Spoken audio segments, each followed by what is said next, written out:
But எல்லாத்துக்கும் மேலே ஒரு ரியாலிட்டி என்ன அப்படின்னா, சன் பிக்சர்ஸ் வந்து அவங்களுடைய குடும்ப நிறுவனம்.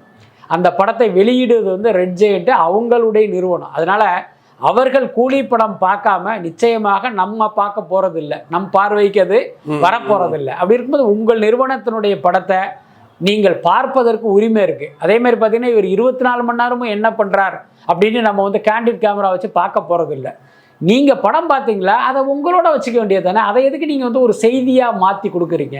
இப்போ முதலமைச்சர் படம் பார்த்தார், பாராட்டினாருங்கிறது ஒரு வகையில் அந்த படத்துக்கான ஒரு பப்ளிசிட்டி மெட்டீரியலாக மாறுதில்ல. ஏன் அந்த வேலையை நீங்கள் பண்ணுறீங்க? அதுதான் சொல்கிறேன். அது வந்து ரொம்ப தவறான விஷயம். நீங்கள் வந்து உங்களுடைய கடமை இங்கே பாக்கி இருக்குது. இதில் தான் கவனம் செலுத்தணும்.